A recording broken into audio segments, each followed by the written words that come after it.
Good morning, everyone. Very good morning to all of you. A very good morning to all of you. एक बार फटाफट जुड़ जाइए.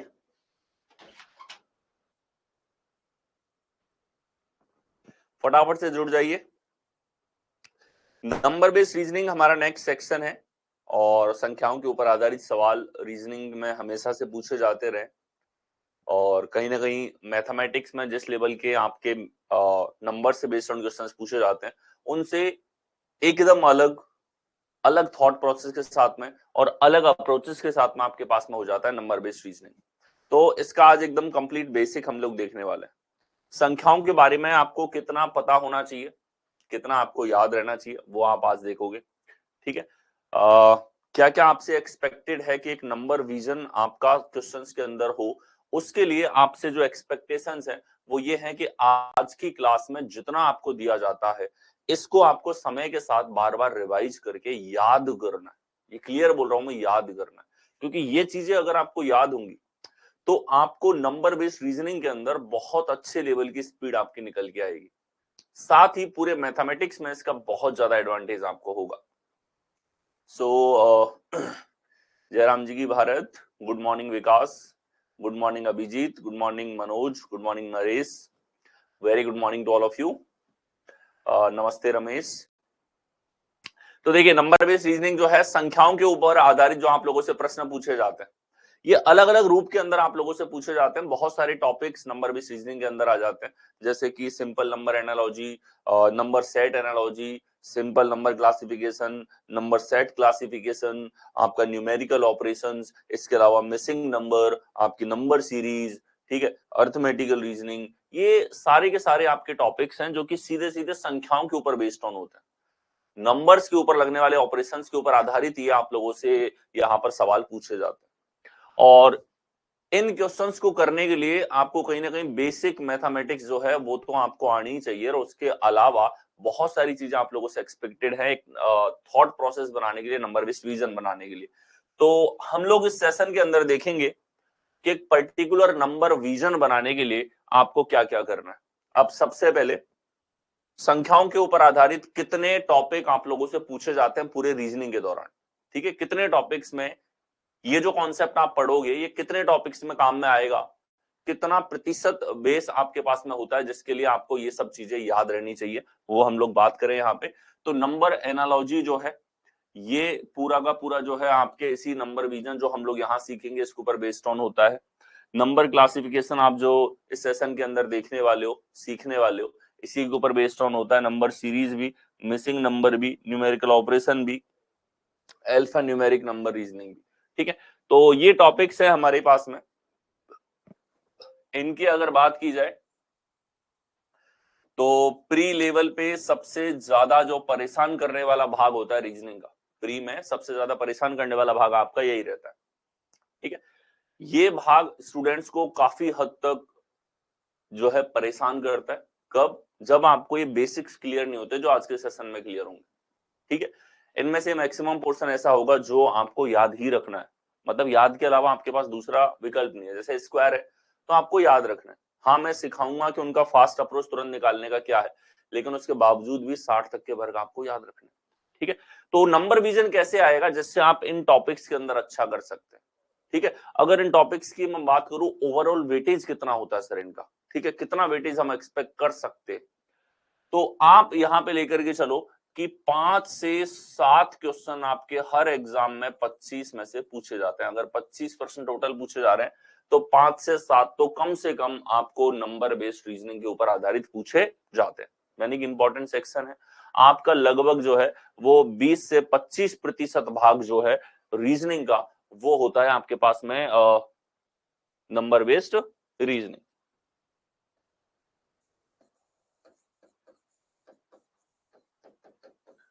ठीक है, और इनमें ये सारे टॉपिक्स आपके पास में होते हैं. किस टॉपिक से ज्यादा किससे कम वो यहाँ पे शिफ्ट वाइज वेरी करता है, लेकिन एक चीज फिक्स रहती है कि एग्जामिनर पूरे सेक्शन से आप लोगों से कितने प्रश्न पूछ रहा है, ये काफी हद तक फिक्स रहता है.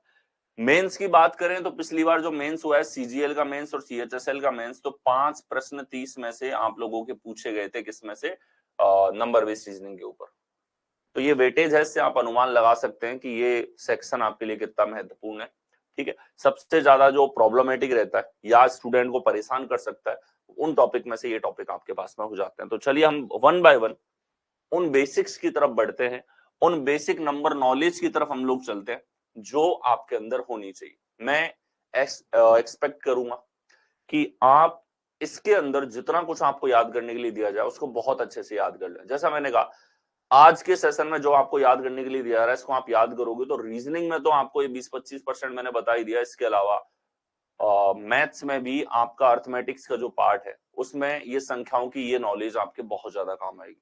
ठीक है, देखिए ये जो नॉलेज हम इसके अंदर डिस्कस करेंगे, ऊपर वाले सभी टॉपिक्स के लिए जो बेसिक्स आपको करवाने वाला हूं, ये आपको याद रहना चाहिए। देखें, सबसे पहले प्राइम संख्याएं जो है, प्राइम संख्याओं के ऊपर जो तर्क होता है, प्राइम संख्याओं के ऊपर आधारित तर्क आप लोगों से नंबर सीरीज में भी पूछा जाता है, नंबर एनालॉजी में भी पूछा जाता है, नंबर क्लासिफिकेशन में भी पूछा जाता है। ठीक है, आप लोगों से नंबर के ऊपर आधारित रीजनिंग के प्रत्येक सेक्शन के अंदर इस बेसिक नॉलेज के ऊपर सवाल पूछे गए हैं। ठीक है, इसमें 1 से और 100 तक के संख्याओं की अगर मैं बात करूं तो हमारे पास 25 प्राइम नंबर होते हैं। ठीक है, टोटल 25 प्राइम नंबर्स हैं और ये प्राइम आपको ध्यान ही होने चाहिए।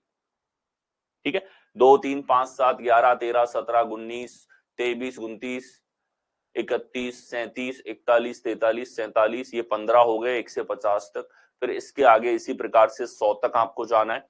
और ये तो खैर आपके माइंड में फिक्स होने चाहिए कि कौन कौन से हैं। और इसके अलावा 1000 तक मैंने यहाँ पे लिखे कि सर 1000 तक क्यों लिखे हैं, ये कौन याद कर सकता है, ये सबके बस की बात थोड़ी ना। मुझे पता है कि आप इसको याद नहीं कर सकते, लेकिन मैं ये चाहता हूं कि आप इनको बार बार देखें। बार बार देखने से क्या होगा, कुछ पर्टिकुलर नंबर्स तो आपको ध्यान रहेंगे, प्लस एक इतना आपको क्लियर हो जाएगा यहाँ पे कि कौन कौन से नंबर्स आपके पास प्राइम के आसपास के होते हैं। ठीक है, तो ये सारे नंबर्स हैं। मैं एक अनुमान आपको देता हूं कि इसे क्यों याद करना है, उसका रीजन, आपके पास में 700 से 800 के बीच की जो संख्याएं थी, एकांतर अभाज्य संख्याओं के ऊपर सीरीज पूछी गई थी। ठीक है, सीरीज ऐसे थी 701, 719, 733, 743, 757, 759। तो बताओ नेक्स्ट टर्म क्या होगा? अगला टर्म था 787। अब यहां कोई फिक्स अंतर नहीं चलता आपके पास में। अगर आपको यही नहीं पता है कि जो संख्याएं आपको दे रखी हैं वो सारी अभाज्य हैं, तो फिर डेफिनेटली आप इन प्रश्नों के अंदर अच्छा नहीं कर पाते। ठीक है, तो कहीं ना कहीं एकांतर अभाज्य संख्याओं के ऊपर प्रश्न या अभाज्य संख्याओं के जोड़ने को लेकर के आप लोगों से जो है क्वेश्चंस पूछे जाएं। ठीक है,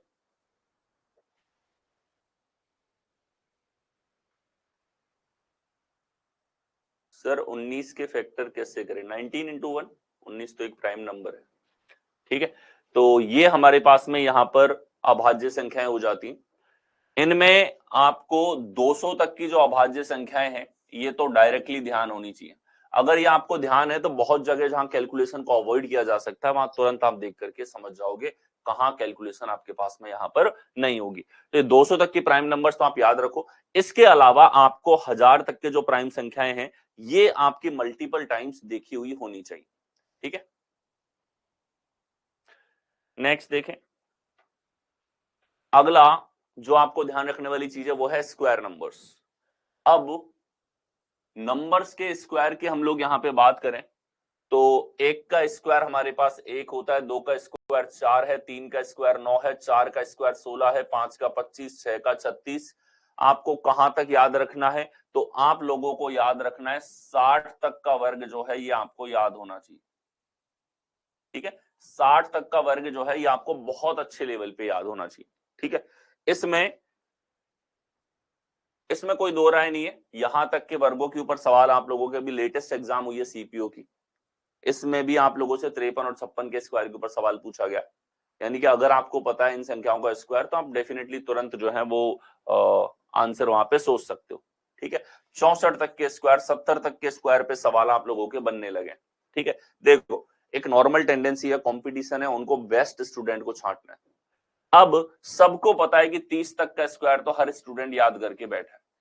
आप अलग क्या करोगे, आप पुश कर रहे हो अपने आप को 60 तक, और निश्चित सी रूप है कि किसी सवाल को आप देखते ही उड़ा रहे हो तो इसका मतलब यह है कि आप उसके अंदर 25-30 सेकंड बचा रहे हो जिनमें आप एक क्वेश्चन एक्स्ट्रा करोगे। तो ये बहुत बड़ा एडवांटेज, बहुत बड़ा एज आपके पास में हो जाता है। तो ये 60 तक के वर्ग आपको याद रखने हैं, ठीक है। 2 अंकों की संख्याओं में 60 तक के वर्ग जो है वो आप लोगों को याद रखने हैं। यहाँ पर वर्गों की टेबल आपके पास में है। वर्ग निकालने का एक तरीका मैं आपको बताता हूं यहाँ पे, हाउ टू फाइंड स्क्वायर, ठीक है।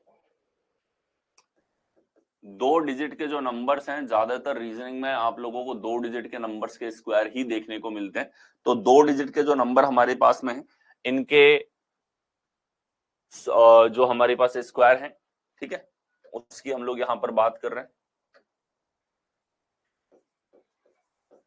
2 डिजिट नंबर्स, ठीक है। तो देखो कोई भी 2 अंकों की संख्या है, फॉर एग्जाम्पल हमारे पास में 73 है और हमें इसका स्क्वायर निकालना है, ठीक है। क्या तरीका है, ध्यान से देखिएगा।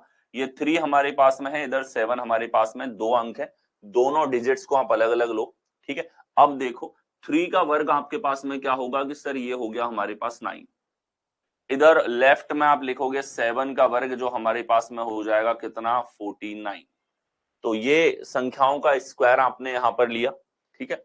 इसके अलावा अगर देखा जाए तो ये संख्याएं जो है, बीच में आपको लिखना है दोनों के गुणनफल का दुगना, यानी कि दुगना करना है आपको 7 गुणा 3 का, ठीक है। 7 इंटू 3 का डबल आपको करना है, तो 7 3 21 और इसका दुगना हो जाएगा 42। इतना करने के बाद में आपको एक एक अंक लेते हुए चलना है। तो यहाँ एक ही अंक है, इसको हमने ले लिया, इधर से हमने एक अंक लिया, तो ये है हमारे पास 2, बच गया 4, 4 को हम ले जाएंगे इधर, तो 49 और 4 हमारे पास कितना हो जाएगा, 53। तो 73 का वर्ग क्या हो गया, 5329 आपके पास में हो गया। ये एक तरीका है। एक बार प्रैक्टिस होने के बाद 2 सेकंड में आप जो है यहाँ पे इनका आंसर निकाल पाएंगे, ठीक है। रजनीकांत आप नंबर पे डाउट जो है भेज दीजिए, ठीक है। तो नंबर पे आपको उन डाउट का सॉल्यूशन मिल जाएगा। और हाँ, डेफिनेटली एक डाउट सॉल्विंग सेशन रखते हैं, ठीक है। एक डाउट सॉल्विंग सेशन रखा जाएगा जो आपके लेटर बेस्ड रीजनिंग के क्वेश्चंस हैं उनके लिए, ठीक है। आप उनको सेंड कर दीजिए, टीम उन क्वेश्चंस को फॉर्मेट करके रेडी कर देगी, पीपीटी फॉर्मेट में हम यहाँ पे यूज करके उनको सॉल्यूशंस आपके साथ डिस्कस कर दिए जाएंगे, ओके। आगे देखो, मान लो 47 का वर्ग आपको निकालना है, तो कैसे निकालेंगे, 7 का वर्ग करो 49 है, 4 का वर्ग करो 16 है। तो पहला अंक और दूसरे अंक का वर्ग लिखा, बीच में आप देखो, दोनों को गुणा करो, 4 गुणा 7 और इसका कर दो दुगना, तो 28 दूनी 56। एक एक अंक आपको लेना है, एक अंक लिया तो 9 है, ये 4 दे दिया हमने पड़ोसी को, तो ये हो गया 60। 60 का ले लिया 0, ये 6 दे दिया हमने 16 को, तो ये हो गया 22। तो 2209 हमारे पास में, ठीक है। 2209 एक ऐसा नंबर है जो कि रीजनिंग में एनालॉजी और आपके पास में सीरीज वगैरह में कई बार देखा जा चुका है। तो 2 अंकों की संख्याओं का वर्ग हम इस प्रकार से निकालेंगे। एक बार आपको प्रैक्टिस हो जाएगी इस तरीके की, तो विद इन सेकेंड्स आप 2 सेकंड के अंदर अंदर किसी भी 2 नंबर का स्क्वायर है वो निकाल सकते हो। पर 60 तक तो फिर भी याद रखो, और जरूरत पड़ती है आपको स्क्वायर निकालने की तो तुरंत इसी प्रकार से आपको वर्ग वहां पर निकालना है, ठीक है। एक और संख्या मैं एग्जाम्पल के तौर पर ले लू, मान लो 93 का वर्ग आपको निकालना है, ठीक है। तो 3 का स्क्वायर 9 है, 8 का स्क्वायर 81 है, 9 तिया 27 का दुगना हमारे पास 54। इधर से 9 आया, यहां से 4 आया, ये 5 हमारे पास में गया, तो ये बन गया 86। तो 8649 हमारे पास में 93 का वर्ग यहां पर होगा, ठीक है। तो ये हमारे पास 2 डिजिट के जितने भी नंबर्स हैं उनका स्क्वायर निकालने का तरीका है, जो आप लोगों के डेफिनेटली बहुत ज्यादा काम जो है यहां पर आएगा। अब ये तरीका है, इससे 2 सेकंड मात्र में आप निकाल सकते हो, इससे प्रैक्टिस करनी है, और 2 अंकों की जितनी भी संख्या है वो निकाल निकाल के आप प्रैक्टिस करोगे कि आप इतना तेज हो सके कि 2-3 सेकंड में तुरंत आप स्क्वायर निकाल सको। इसके बावजूद भी आपको जो है 60 तक के वर्ग यहाँ पे याद करने, और ये आपको बहुत अच्छे लेवल पे याद होने चाहिए, मतलब इसमें कोई दो राय नहीं। ये जो आपके नंबर्स हैं 3481 है या 3364 है, 3249 है, 3136 है, 3025, 2916, 2809, 2704, 2601, 2500, 2401, 2304, 2209, पता नहीं कितनी ही बार एग्जाम में ये सारे के सारे नंबर एक नहीं कई बार रिपीट हो चुके हैं। अब अगर आप डायरेक्टली देख करके बता पाते हो कि 2916 हमारे पास में यानी कि 54 का स्क्वायर है, ठीक है, हमारे पास 2209 है 47 का स्क्वायर है, तो इससे एक बहुत अच्छा एडवांटेज आपको एग्जाम्स के अंदर मिलता है, ठीक है। और ये केवल रीजनिंग में नहीं, ये आपका एडवांटेज आपको इसके अंदर मैथ्स में भी उतना ही एडवांटेज आपको देखने को मिलेगा कि ये नंबर्स के वर्ग आपने याद कर रखे हैं, 60 तक के आपको वर्ग याद रखने हैं, ठीक है। मेमोराइज टिल 60 कि 60 तक के वर्ग आपको याद रखने, ठीक है। इसमें हमने एक तरीका तो देख लिया, 2 अंकों की संख्या का स्क्वायर निकालना, ठीक है। नेक्स्ट हमारे पास में स्क्वायर ऑफ नंबर्स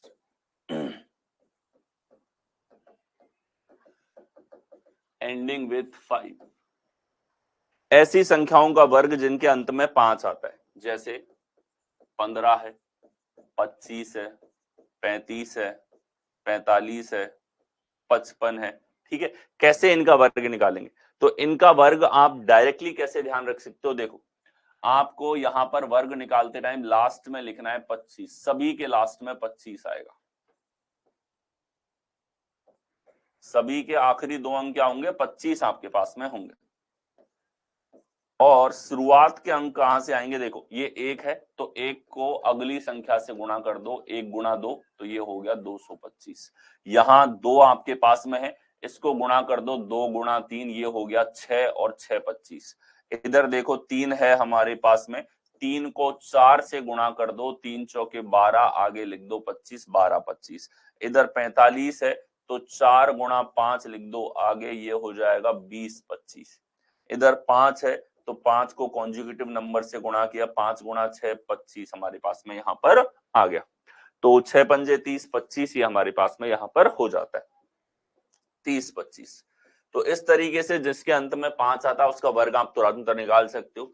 105 का चाहिए आपको वर्ग, तो आप कहोगे लास्ट में 25 और आगे आएगा 10 गुणा 11, तो ये बन जाएगा 110 25। 115 का वर्ग चाहिए आपको, तो आप सीधा कहोगे 11 गुणा 12 लास्ट में 25, 132 25। तो इस प्रकार से जिनके अंत में 5 आता है उनका वर्ग आप सीधा सीधा थॉट प्रोसेस के साथ में निकाल सकते हो। तो ये 5 के साथ एंड होने वाली संख्याओं का वर्ग आपके पास में है, और इन सब का वर्ग जो अभी पहले देखा था उससे भी निकाला जा सकता है। जैसे 45 का वर्ग है, तो जो तरीका हमने डिस्कस किया था, 5 का स्क्वायर इधर, 4 का स्क्वायर इधर, बीच में गुणा करके और दुगना, 5 के 20 का दुगना 40, तो ये आ जाएगा 25 20 आपके पास में। इधर से 5, ये 2 गया इधर, इधर से 4 गया इस तरफ, तो 20 25 आपके पास में यहाँ पर बनेगा। और आप ऐसे भी देख सकते हो 4 पंजे 20 यहाँ पर और आगे लिख दिया 25। तो ये उन संख्याओं का वर्ग है जिसके अंत में हमारे पास में क्या आता है, 5 यहां पर आता है, ठीक है। अब देखें ये 5 जिनके अंत में आता है वो हमने देखा। मल्टीप्लिकेशन की हम लोग बात करते हैं, तो गुणा आपके पास में रीजनिंग में भी काफी काम में आने वाली चीज है। जब भी आप मैथमेटिकल ऑपरेशन के प्रश्नों को हल करते हो, या आपको एनालॉजी में रिलेशन देखना होता है, या क्लासिफिकेशन में देखना होता है, या सीरीज में आपको मल्टीपल चेक करने होते हैं, तो आपके मल्टीप्लिकेशन की जो नॉलेज है वो एकदम शार्प होनी चाहिए। और आज का कंपटीशन डिमांड करता है कि क्वेश्चन को देखा और आपने रिएक्ट कर दिया, यानी कि सवाल को देखा और देखते ही आपके माइंड में चल रहा है कि उसको सॉल्व कैसे करना है। अब उतना समय तो देता नहीं कि आप बैठ के उस पर रिसर्च करो, सोचो कैसे हो सकता है, क्या लग सकता है, इतना समय एग्जाम देती नहीं, ठीक है। तो 36 सेकंड का समय मिलता है, आप उसको सवाल पढ़ने में निकाल दो, या पढ़ के सॉल्व करके और उसको टिक करके और नेक्स्ट प्रश्न में जाने में निकाल दो, ठीक है। देखो मल्टीप्लीकेशन जो है वो आपको करना है वैदिक मल्टीप्लीकेशन।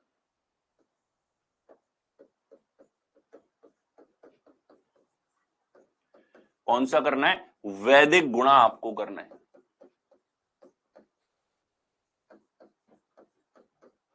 अब वैदिक गुणा जो आपके पास में है वो देखो, वैदिक गुणा हम लोग यहां पे करें तो सबसे पहले 2 अंकों की संख्या का गुणा ही मोस्टली आप लोगों के काम में ज्यादा आता है।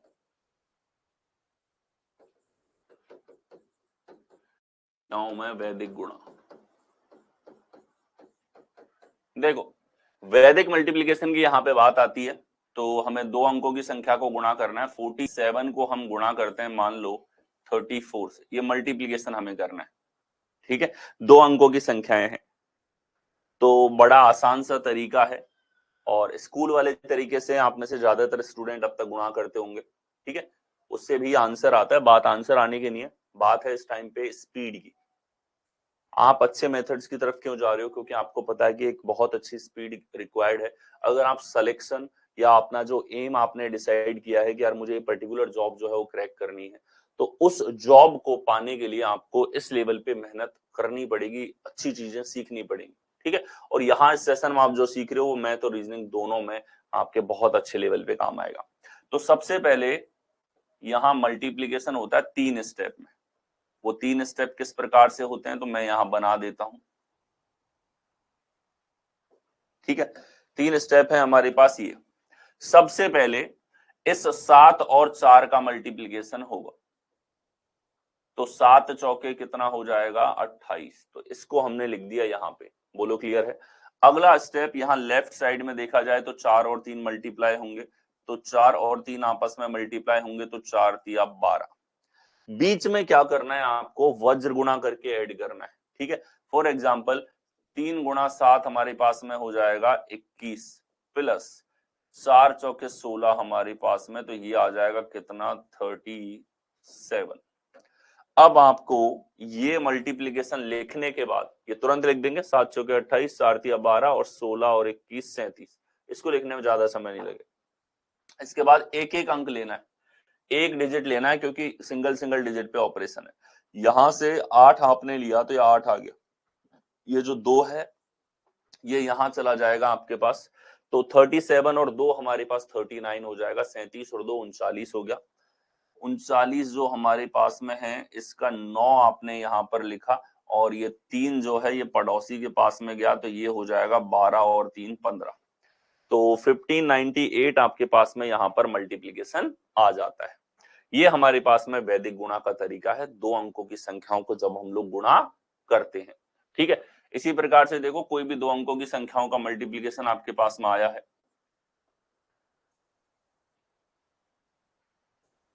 ठीक है, तो देखो क्या किया, यहां दोनों को गुणा करो 7 चौके 28, इधर गुणा करो 9 तिया 27, बीच में मल्टीप्लाई करो 4 तिया 12 और 9 सत्ते 63, तो ये आ जाएगा 75। अब एक एक डिजिट आपको लेना है, यहां से लेंगे 8, ये 2 जाएगा पड़ोसी पे, 77 का 7, ये 7 लिया आगे, 34 हमारे पास में, तो 34 78 आपके पास में आ गया। यानी कि ये है वैदिक मल्टीप्लिकेशन दो अंकों की संख्या में। और ये वैदिक मल्टीप्लिकेशन ही आपको करना है, जितनी बार आपको गुणा देखना पड़े, भले आप एनालॉजी में, क्लासिफिकेशन में या न्यूमेरिकल ऑपरेशंस में आपके पास में गुणा है, आपको इसी तरीके से मल्टीप्लिकेशन करना होता है। ये हमारे पास में हो जाता है वैदिक मल्टीप्लिकेशन। और वैदिक मल्टीप्लिकेशन की आदत लगने में आपको बहुत समय लगेगा। मतलब ये मान के चलो स्कूली तरीके से आपने 10 तक सभी ने मैथ पढ़ी है तो एटलीस्ट 10 साल या 9 साल आप लोगों ने मैथ पढ़ी ही पढ़ी, और उन सब में आपने स्कूली तरीके से गुणा किया है। तो जो सालों से आपने किया है वो आपके दिमाग के अनकॉन्शियस भाग में है। अगर आप कुछ अच्छा सीखते हो और आप चाहते हो एग्जाम में इसी तरीके से करें तो इसके लिए आपको प्रैक्टिस हमेशा रिक्वायर्ड रहेगी। तो एक टेंडेंसी बनानी है कि मैथ हो या रीजनिंग हो, जहां भी मल्टीप्लीकेशन होगा वैदिक मल्टीप्लीकेशन तरीके से करें। ये आपका समय बचाने में बहुत ज्यादा हेल्प करता है, ये बहुत ज्यादा हेल्पफुल है टाइम को सेव करने में। तो ये हमारे पास में मल्टीप्लीकेशन यहाँ पे हुआ। अब मल्टीप्लीकेशन में कुछ स्पेसिफिक मल्टीप्लीकेशन है जो मैं बता देता हूं, जैसे 5 का गुणा। ठीक है, कोई भी संख्या है 5 का गुणा करना है, जैसे हमारे पास 168 है और 5 से गुणा करना है तुरंत, मतलब रिएक्शन ऐसा है कि सोच के तुरंत उत्तर लिख रहे हो, उस लेवल पे आप सोच पाए। तो 5 का मल्टीप्लीकेशन कैसे करते हैं हम लोग? जैसे 5 से मल्टीप्लाई करना है, इसका आधा कर दो। क्या करना है? इसका आधा करना है, तो इसका आधा हो जाएगा 84 और इसके आगे लगा दो 0। ठीक है, इसके आगे क्या लगा दो? 0। मुझे पता है कि आप 5 अट्ठे 40, 4 इधर, 5 से 30, 4 34, 3 इधर, 5 3 8 ऐसे करके लिख दोगे, लेकिन आप बोल के ही देखो लगभग 1/4 समय का आपके पास में 1/4 टाइम में आ रहा है, यानी कि 1/3 टाइम आप बचा रहे हो कम से कम। ठीक, कोई भी मल्टीप्लीकेशन है 5 से मल्टीप्लाई करना है, आप सिर्फ इसको आधा कर दो। ठीक है, इसको आधा करेंगे तो ये हमारे पास ये एंड में लगा दो 0। ठीक है, आधे के आगे क्या लगा देना है आपको, 0 लगा देना है। यही टेंडेंसी आपकी होनी चाहिए। ये हमने देखे दोनों इवन नंबर्स थे। अब अगर विषम संख्याओं की बात की जाए, ऑड नंबर्स की हम लोग यहां पर बात करें, ठीक है, विषम संख्या जैसे कि मान लो ये है 157 को 5 से गुणा करना है। अब आपके पास में क्या कि सर इसका तो आधा होगा ही नहीं, तो दशमलव में आएगा, तो इसका आधा आप लिखोगे तो 2 सत्ते 14, 2 अट्ठे 16, और ये हमारे पास में 5 यहां पर बना। आपको क्या करना है, वो दशमलव नहीं लगाना, बस इधर 0 लगा रहे थे, 10 से गुणा कर रहे थे, ये दशमलव मत लगाओ आधे में। 78.5 था, 785 लिख दो सीधा। ठीक है, ऑड संख्या को मल्टीप्लाई करना है, 323 हमारे पास में 5 से मल्टीप्लाई करना है। हमने कहा इसका आधा करो तो ये हो जाएगा 161.5, और 0.5 था वो पॉइंट लगाओ ही मत। ठीक है, वो जैसे 0 लगा रहे थे, 10 का मल्टीप्लीकेशन इस प्रकार से आपके पास में होगा। ठीक है, अब देखो ये 5 का मल्टीप्लीकेशन था। इसी तरीके से जो एक चीज बहुत बार आपके काम आएगी, 11 का गुणा। ये इवेंचुअली आपके कैलेंडर में भी बहुत ज्यादा प्रयोग में आएगा, 11 का गुणा। ठीक है, मैथ में तो 11 का गुणा होता ही रहता है, और रीजनिंग में भी 11 के मल्टीप्लीकेशन के ऊपर एनालॉजी, क्लासिफिकेशन, आपके न्यूमेरिकल ऑपरेशंस, सभी जगह जो है इसका मल्टीप्लीकेशन होता है। और 11 के गुणा को आप बहुत आसानी से केवल थॉट प्रोसेस से तुरंत लिख सकते हैं। ये छोटी छोटी चीजें बहुत यूजफुल है आपके लिए। ठीक है, और यूजफुल है इसलिए हर एक चीज जो मैं बता रहा हूँ वो बहुत ज्यादा अच्छे लेवल पे काम में आएगी, और आपके पूरे मैथमेटिक्स और पूरी रीजनिंग के अंदर आपका बहुत मदद करेगी। देखिए 11 के गुणा की हम लोग बात करें तो जैसे 132 को 11 से गुणा करना है, आपको 11 के मल्टीप्लीकेशन में एक ही चीज करनी है, जो सबसे लेफ्ट में अंक है उसको सबसे लेफ्ट में लिख दो, जो सबसे राइट में अंक है उसको सबसे राइट में लिख दिया, बीच में दो दो के कॉम्बिनेशन, 3 और 2 5, 5 लिखो यहाँ पे, दो दो के कॉम्बिनेशन 3 और 1 4, 4 लिख दिया यहाँ पे, ये हमारे पास मल्टीप्लीकेशन हो। ठीक है, हमें 27 को 11 से गुणा करना है, 2 लिखेंगे इधर, 7 लिखेंगे इधर, 7 और 2 कितना हो गया हमारे पास में 9। तुरंत आपका मल्टीप्लीकेशन यहाँ पे आना चाहिए। हम लोग यहाँ पर 14 को मल्टीप्लाई करते हैं 11 से, तो 4 इधर है, 1 हमारे पास इधर है, 4 और 1 5 हमारे पास बीच में होगा, 154, ये हमारा मल्टीप्लीकेशन। अब बीच में जो ये हम जोड़ रहे हैं डिजिट्स को, अगर ये 10 से बड़ा आ जाता है, 2 अंकों में आ जाता है, तो क्या होगा, तो वो भी देख लो। अगर ये 2 अंकों में आता है, जैसे 78 को 11 से गुणा करना है, तो यहां सर 8 इधर लिखा, 7 इधर लिखा, 8 और 7 तो हमारे पास में 15 आ गया। अब इस एक का क्या करें, एक्स्ट्रा एक है, इसको कैरी दे दो, तो ये बन जाएगा 858। अगर यहाँ योगफल बीच में जो हमारे पास में है ये 10 से बड़ा हो जाता है, तो आपको एक जो कैरी अंक है उसको आगे शिफ्ट करना होता है। इतना सा फर्क आपके 11 के गुणा में पड़ेगा।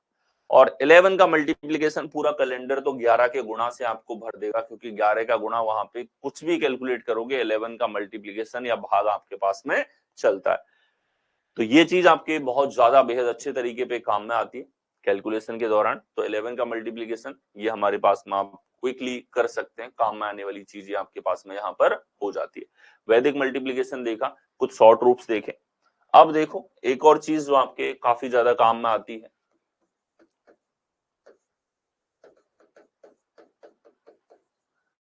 मल्टीप्लीकेशन ऑफ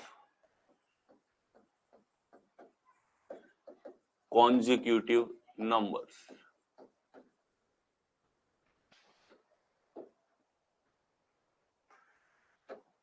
ठीक है, मल्टीप्लीकेशन ऑफ कॉन्जिक्यूटिव नंबर्स। ठीक है, देखो जैसे हम गुणा करते हैं, 5 गुणा 6 है हमारे पास, 14 गुणा 15 है हमारे पास,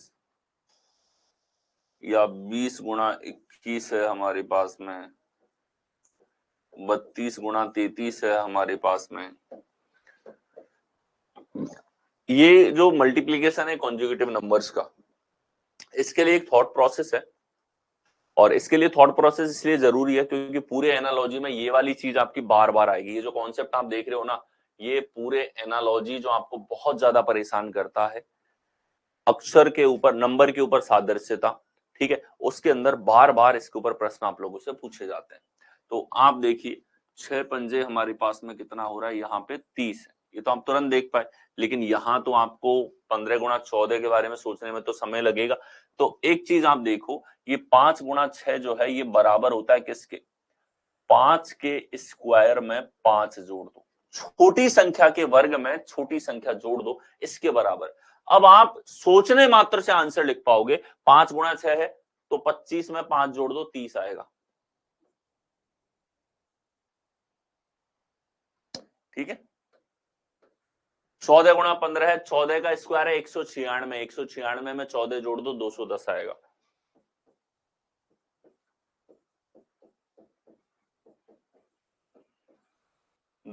आएगा। 20 गुणा 21 है, सोचने का तरीका 20 के स्क्वायर में 20 जोड़ दो, तो ये हमारे पास में कितना आ जाएगा, 420। ये देखो 32 के स्क्वायर में 32 जोड़ दो, तो 1024 में 32 जोड़ दो, ये 32 का स्क्वायर प्लस 32, तो कितना आ जाएगा हमारे पास में, 6501, 1056। तो इस तरीके से आप तुरंत निकाल सकते हो। अब एक और चीज, ये हमने योगफल के रूप में लिखा, इसी को आप ऐसे भी लिख सकते हो, 6 का स्क्वायर माइनस, ये 5 गुणा 6 किसके भी बराबर है, बड़ी संख्या का स्क्वायर माइनस बड़ी संख्या, यहां भी आपके पास में क्या आता है, 30। आप मान लो 14 का स्क्वायर करना अच्छा नहीं लग रहा, 15 के स्क्वायर से लाते हो, तो बड़ी संख्या में आपको ये करना है, बड़ी संख्या का वर्ग माइनस बड़ी संख्या, तो 225 में से 15 जाएगा, 210 बचेगा। इसको आप लिख सकते हो कि आप 21 का वर्ग माइनस 21 आपके पास में यहां पर आया है। ठीक है, तो 441 में से आप 21 कम करोगे, 420 ही बनेगा। ठीक है, तो इसको हमने प्लस के रूप में भी स्क्वायर के रूप में लिखा, तीनों में थॉट प्रोसेस अलग अलग है, आपका सोचने का जो तरीका यहां पर है वो आपके पास में डिफरेंट डिफरेंट यहां पर होगा। सोचने का जो आपके पास में तरीका है वो क्या होगा, डिफरेंट डिफरेंट है। कोई 5 गुणा 6 गुणा से सोच रहा है, कोई इसी चीज को स्क्वायर प्लस छोटी संख्या का स्क्वायर प्लस छोटी संख्या से सोच रहा है, कोई इसी चीज को बड़ी संख्या का स्क्वायर माइनस बड़ी संख्या के रूप में देख रहा है। ठीक है, लेकिन इवेंचुअली इनके पीछे की मैथमेटिक्स एक ही है। ठीक है, अब मैं आपको बताऊं इनके पीछे की मैथमेटिक्स। इसके पीछे हमारे पास में है यहां पे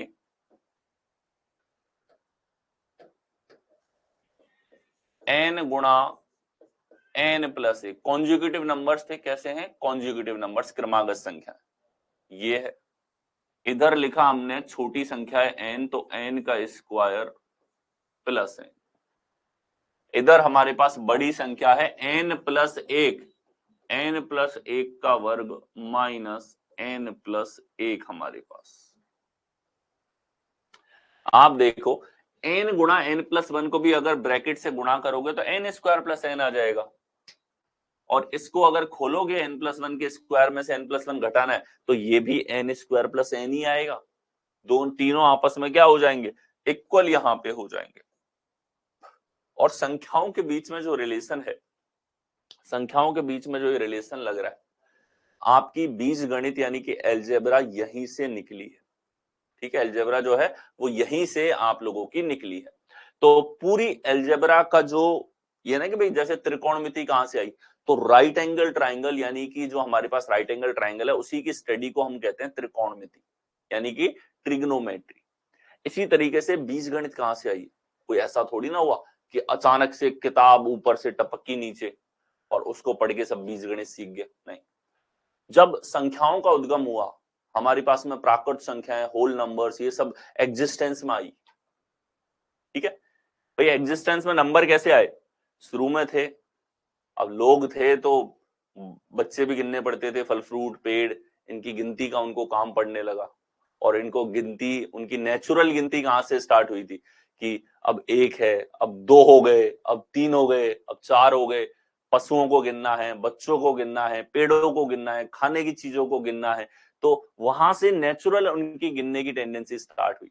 और इसीलिए 1 से लेकर अनंत तक की जो संख्याएं, उनको हम बोलते भी क्या है? नेचुरल नंबर्स, प्राकृत संख्याएं, प्रकृति ने दिए हमको। ठीक है, प्रकृति से सीखा उनको। फिर नंबर्स में जब कोरिलेशंस को देखा, नंबर्स में संबंध को देखा, तो आपके पास में ये सारे संबंध निकल के आए। और जब इन संबंध को व्यापक रूप से दर्शाया, व्यापक जरूरी था ना, मान लो 5 गुणा 6 को हमने 5 स्क्वायर प्लस 5 लिखा, अब ये भी तो सोचना जरूरी है क्या ये हर संख्या पे लगेगा, और हर संख्या पे लगेगा कि नहीं लगेगा, ये चीज हमें किससे कंफर्म होती है? एल्जेब्रिक पैटर्न से। तो इन टॉपिक्स के दौरान मैं आपको इनका एल्जेब्रिक पैटर्न जो है वो भी बताता हुआ चलूंगा। इससे आप एक व्यापक तरीके से सोच पाओगे कि किस लॉजिक्स के इर्द गिर्द आपके एग्जाम बार बार घूम रहे हैं, कौन से लॉजिक्स हैं जो बार बार रिपीट हो रहे हैं। क्योंकि संख्याओं में लॉजिक देखोगे तो 5 गुणा 6 30 हो रहा है, अगली बार कोई और गुणा हो जाएगा, फिर तीसरा गुणा आ जाएगा, गुणा तो करोड़ों हो सकते हैं, लेकिन n into n plus one का पैटर्न है, यहां से पैटर्न क्लियरिफाई आपको हो गया। तो ये एल्जेब्रिक पैटर्न जो है, एल्जेब्रिक पैटर्न हम लोग प्रत्येक टॉपिक के अंदर देखते हुए चलेंगे। बीज गणितीय जो पैटर्न हमारे पास में है, ये प्रत्येक टॉपिक के अंदर हम लोग देखते हुए चलेंगे। यहां आपने देखा ब्यूटी ऑफ मैथमेटिक्स कि n प्लस वन का square minus n plus one का पैटर्न जो है ये इक्वल है n स्क्वायर प्लस एन के, n into n plus one, यानी कि क्रमागत संख्याओं का गुणनफल छोटी संख्या के वर्ग प्लस छोटी संख्या और बड़ी संख्या के वर्ग माइनस बड़ी संख्या के इक्विवेलेंट आपके पास में होता है। तो ये हमारे पास में था मल्टीप्लीकेशन ऑफ कॉन्जुगेटिव नंबर्स, जिसको तुरंत आप जो है स्क्वायर के रूप में थॉट प्रोसेस जो आसान लगे उससे कर सकते हो। मान लो छोटी संख्याओं का गुणा है, तो 5 गुणा 6 में आपको किसी वर्ग की जरूरत नहीं, आप सीधा बोलोगे 5 की 30, पहाड़े याद है आपको। ठीक है, और बड़ी संख्याएं हैं तो वर्ग के रूप में सोच के आप जल्दी उसको देख सकते। नेक्स्ट टाइम ये हमने कॉन्जुगेटिव नंबर्स जो हैं इनके मल्टीप्लीकेशन को यहां पर देखा। ठीक है, इनके मल्टीप्लीकेशन को यहां पे समझा। इसी प्रकार से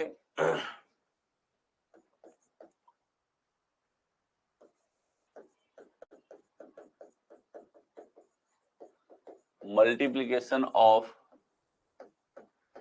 नियर नंबर्स, तो नियर नंबर्स के मल्टीप्लीकेशन के ऊपर आपके जो तर्क हैं वो हर एक टॉपिक के अंदर देखने को मिलते हैं। ठीक है, जैसे कि आप यहां देखिए, संख्याओं के बीच में 2 का अंतर है, ऐसी संख्याओं का गुणनफल। ठीक है, जैसे 21 गुणा 23 का लॉजिक है कहीं, तो इसको हम लिख सकते हैं 21 अगर हमारी संख्या एक n है तो 21 से कितनी बड़ी है दूसरी संख्या? 2 बड़ी है, तो इसको हमने लिख दिया n प्लस 2, 23 कितना हो गया? n plus 2। यानी कि इस गुणा को एक व्यापक तरीके से एल्जेब्रिक रूप में हम इस प्रकार से लिख सकते हैं।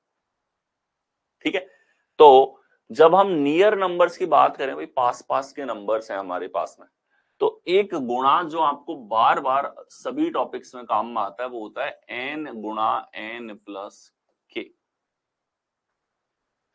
और ये तो एक थॉट प्रोसेस हुआ इसके बारे में सोचने का। दूसरा हो जाता है कि ये इक्वल आता है कि n के स्क्वायर में k इंटू एन जो है वो जोड़ दिया जाए। क्या जोड़ दिया जाए? k इंटू एन यहाँ पे ऐड कर दिया जाए। ठीक है, अब आप बोलोगे हाँ सर दिख तो रहा है n का गुणा हो गया, एल्जेब्रिकली आप कर पा रहे हो, पर एल्जेब्रा में समझना है जो इक्वेशन आप बराबर कर देते हो ना एक बार में, यानी कि उस सवाल में सोचने का जो तरीका था, सीधा इसके बारे में सोचने का तरीका अलग है, सीधा इसके बारे में सोचने का तरीका अलग है। लेकिन एल्जेब्रा इन सब तरीकों को मर्ज करती है, एक दूसरे से रिलेट करना आपको सिखाती है।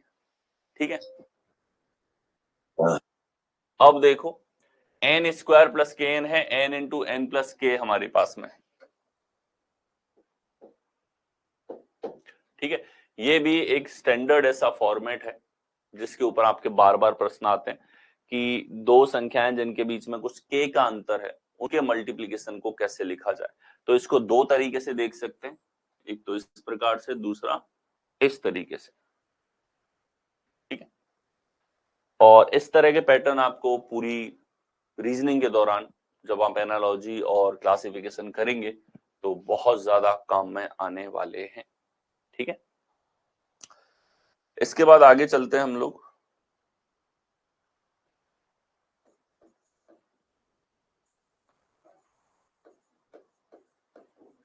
स्क्वायर ऑफ नंबर्स नियर 100, 100 के पास वाली संख्याओं का स्क्वायर। ये जो वर्ष रहा है 2023, इसमें आप ये समझ सकते हो कि पूरी रीजनिंग में होता है ना कि रीजनिंग के अंदर कैलकुलेशन का उदय हुआ है एक तरीके से, कि रीजनिंग में कैलकुलेशन थोड़े बड़ी संख्याओं के रूप में, बड़ी संख्याओं के मल्टीप्लिकेशन के रूप में, ठीक है, हल्के से कॉम्प्लेक्स और कैलकुलेटिव वे में आप लोगों से पूछी जाने लगी। तो ऐसे में आपके एक आध एग्जाम के अंदर 100 के पास वाली संख्याओं का वर्ग भी आपसे पूछा गया, और 100 के पास वाली संख्याओं का वर्ग जो है वो रीजनिंग में पूछा गया, और इस लेवल पे पूछा गया कि वास्तव में कॉन्सेप्चुअल अंडरस्टैंडिंग की कहीं ना कहीं उसके अंदर रिक्वायरमेंट लगने लगी कि हाँ इसमें भी कॉन्सेप्चुअल अंडरस्टैंडिंग चाहिए। तो देखो किस तरीके से वर्क कर रहे हैं, फटाफट हम कैसे सोच सकते हैं। 100 के पास वाली संख्या का आपको वर्ग करना है तो इस प्रकार से होगा, जैसे 107 का वर्ग करना है आपको, ठीक है। तो ये वर्ग होगा कि 100 से कितना ज्यादा है, ये 7 ज्यादा है, ठीक है। ये सवाल है 100 से कितना ज्यादा है, 7 ज्यादा है। तो आपको क्या करना है, ध्यान से देखना, संख्या जो है इसमें 7 जोड़ देना है। क्या जोड़ देना है, 7 जोड़ दिया, और इस 7 का वर्ग करना है इस तरफ। तो ये आ गया 114 यहां पे, और 7 का वर्ग हो गया यहां पे। आपको 2 अंक लेने होते हैं इस तरफ, तो ये हमारे पास में यहां पर वर्ग हो गया। अब देखो 109 का वर्ग चाहिए, क्या करोगे, 109, 100 से 9 ज्यादा है तो इसमें ऐड करोगे 9, साथ ही यहां करोगे 9 का वर्ग, तो ये आ गया 118, और 9 का वर्ग कितना आ जाएगा, 81। तो ये हमारे पास में स्क्वायर हो गया। आपको इधर से 2 ही अंक लेने होते हैं, इधर 2 ही है, ठीक है। इस तरीके से फटाफट आप 100 के पास वाली संख्याओं का वर्ग देख सकते हो।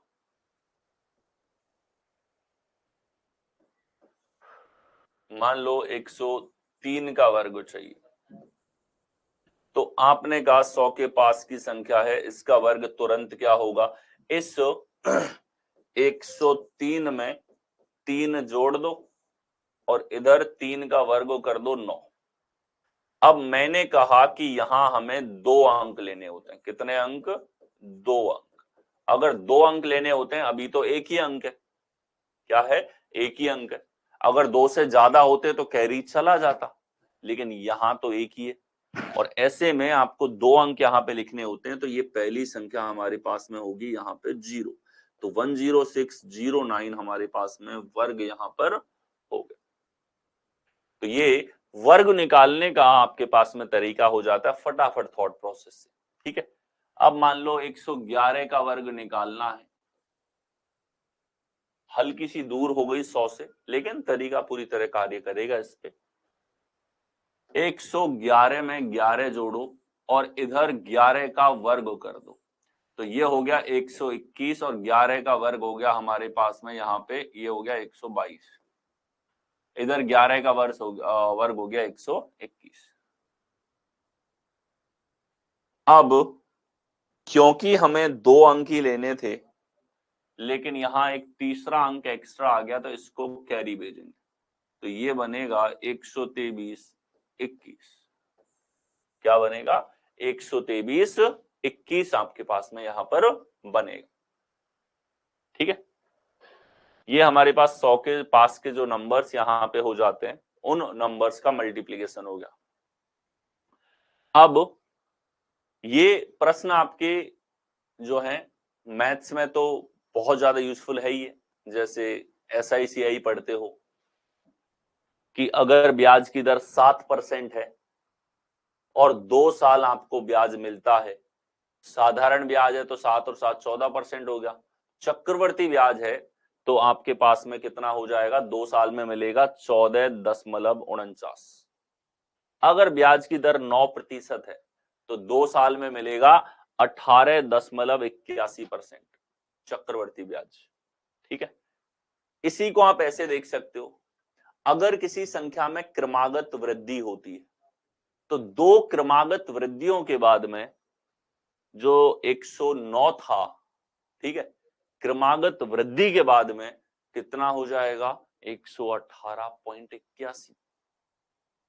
ठीक है, तो क्रमागत वृद्धि, क्रमागत कमी और आपके पास में ब्याज दर जो चक्रवर्ती ब्याज है वो इंक्रीमेंट हो, जनसंख्या में इंक्रीमेंट हो, वहां आपके पास 100 के पास वाली संख्याओं का वर्ग सीधा सीधा काम में आता है।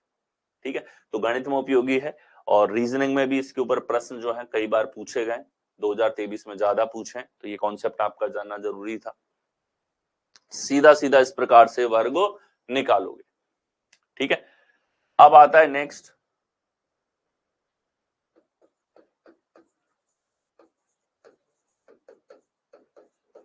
हजार के पास की संख्याओं का वर्ग।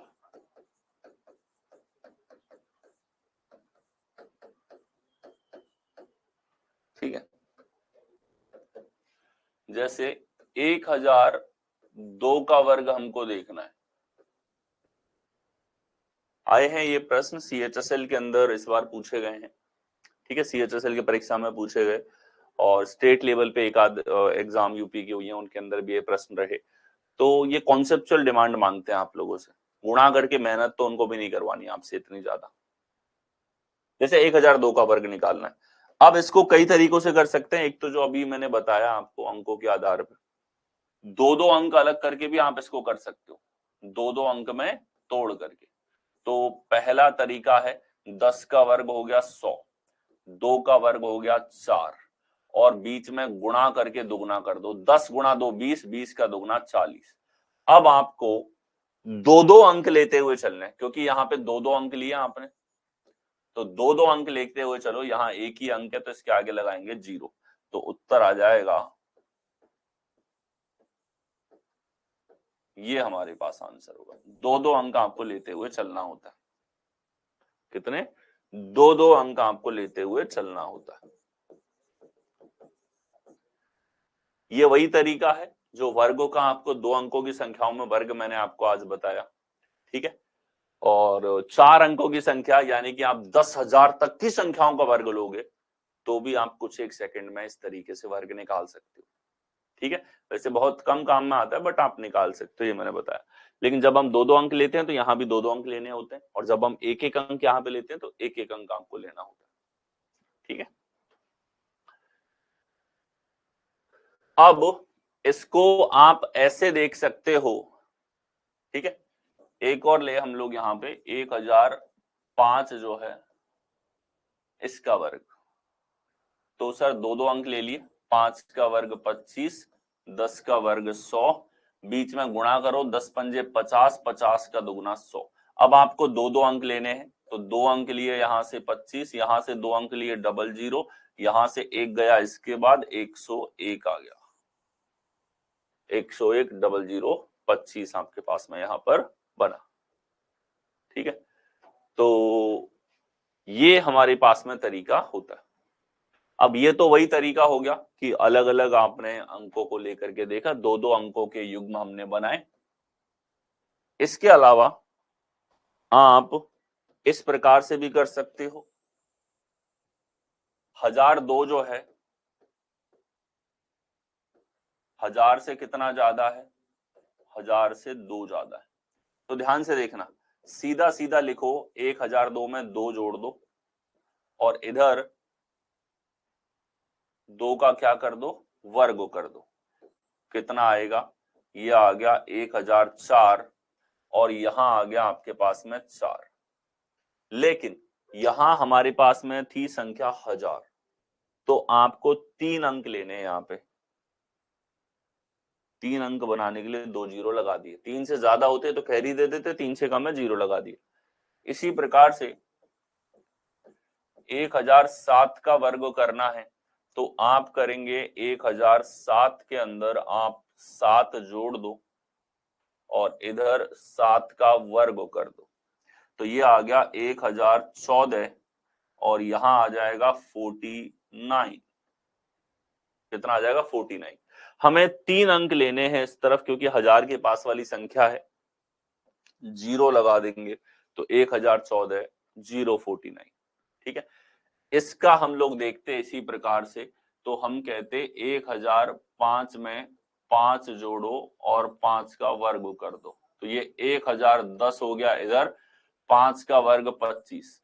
अब आपको यहाँ पे 3 अंक लेने होते हैं तो 0 लगा दो, तो ये बन गया 1010 025। बोलिए क्लियर है? ये 2 तरीके आपने देखे। 1000 के पास की संख्याओं के वर्ग के ऊपर सीधे सीधे सवाल पूछे गए थे इस बार, और काफी क्वेश्चंस पूछे गए। एक कॉन्सेप्चुअल अंडरस्टैंडिंग है, बहुत बेसिक सी है, आपको होनी चाहिए। तो इन तरीकों से आप वर्ग निकाल सकते हो 10,000 तक की संख्याओं के। ठीक है, उससे ज्यादा की जरूरत नहीं पड़ेगी बताने को, तो मैं वो भी बता सकता हूँ। वैदिक मल्टीप्लीकेशन देखा 2 अंकों की संख्याओं में, उतना सफिशिएंट होगा। रीजनिंग में जो मल्टीप्लीकेशन करेंगे, इवन मैथमेटिक्स के भी आपके 90% गुणा 2 अंकों की संख्या के अंदर ही होते हैं। ठीक है, यहाँ आपने स्क्वायर के तरीके भी यहाँ पे डिस्कस किए। ठीक है, नेक्स्ट देखो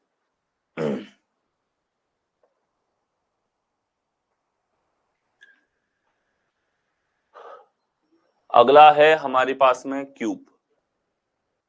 क्यूब जो है ये आपको 30 तक के क्यूब याद करने हैं। ठीक है, अब यहां ये मत सोचना कि मैं तो याद नहीं करूंगा तब भी काम चल जाएगा, गुणा कर लूंगा एग्जाम में। अगर मैं कह रहा हूं कि याद करना है तो आप ये समझ लो कि मैं तब कह रहा हूं जब मैं आपके सभी परीक्षाओं के क्वेश्चंस को देख चुका हूं, क्वेश्चंस की रिक्वायरमेंट, टाइम की डिमांड और आज का कंपटीशन, इसको मद्देनजर रखते हुए आपको कभी भी कुछ याद करने के लिए कहा जाएगा तो वो ऐसी चीज है जो वास्तव में आपको बहुत ज्यादा फायदा पहुंचाएगी।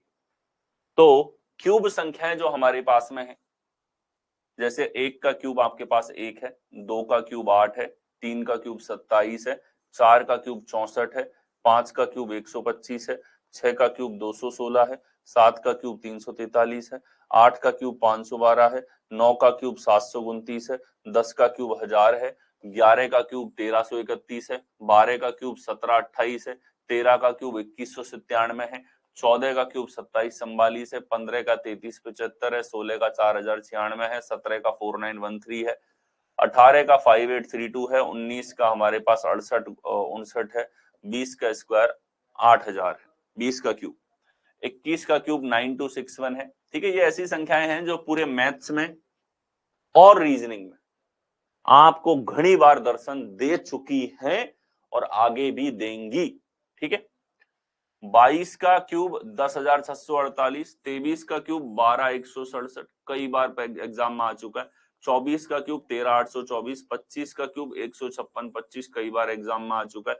26 का क्यूब 175-56, ये भी पूछा जा चुका है। 27 का क्यूब 196-83, 28 का क्यूब 21,952, 29 का क्यूब 24,389। ठीक है, 30 का क्यूब हमारे पास 27,000। ये बिल्कुल भी चैलेंजिंग नहीं है, और एक दिन में याद नहीं भी होगा तो आपको मल्टीपल डेज का टाइम लो, लेकिन याद आपको जरूर करना है। ठीक है, इनको मतलब पूरा आपको याद रखना है, बहुत ज्यादा यूजफुल ये आपके पास में हो जाते हैं। एक दिन का समय लो, दूसरे दिन का समय लो, ये जो टेबल्स आपको प्रोवाइड करवाऊंगा आप चिपका लो इसको भले कहीं पे। ठीक है, ऐसी जगह लगा लो जहां नहीं चाहते हो भी दिखाई दे, क्योंकि ये पूरा सेशन जो है इसमें जो याद करने के लिए दिया है, ये मैथ और रीजनिंग दोनों की जान है। एक तरीके से रीजनिंग में जो नंबर बेस्ड आपके पास में रीजनिंग हो जाती है उसकी जान है, और मैथमेटिक्स में अर्थमेटिक्स जो है उसकी जान आपके पास में ये है। ठीक है, और ये आपको याद ही रहने चाहिए। ठीक है, इन सब के ऊपर कई बार प्रश्न आ चुके हैं, सब के ऊपर एक आध बार नहीं, कई बार अलग अलग एग्जाम्स में, प्रत्येक एग्जाम के अंदर सवाल पूछे जा चुके हैं इनके ऊपर।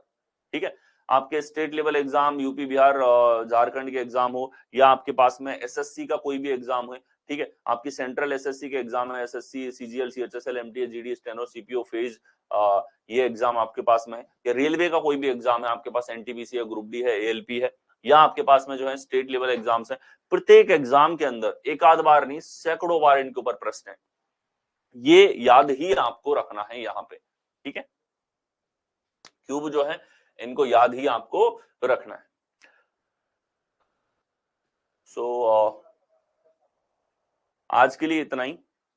स्क्वायर और क्यूब आपको याद रखने, और जो मेथड्स स्क्वायर और क्यूब निकालने के आज आपने सीखे हैं वो बहुत शानदार सी चीजें हैं, ठीक है, आपको याद रखनी है और आपको बहुत ज्यादा हेल्प उनसे मिलने वाली है। आप में से बहुतों की डिमांड थी कि वैदिक मल्टीप्लिकेशन सिखाया जाए, तो आज आपने वैदिक मल्टीप्लिकेशन सीख लिया।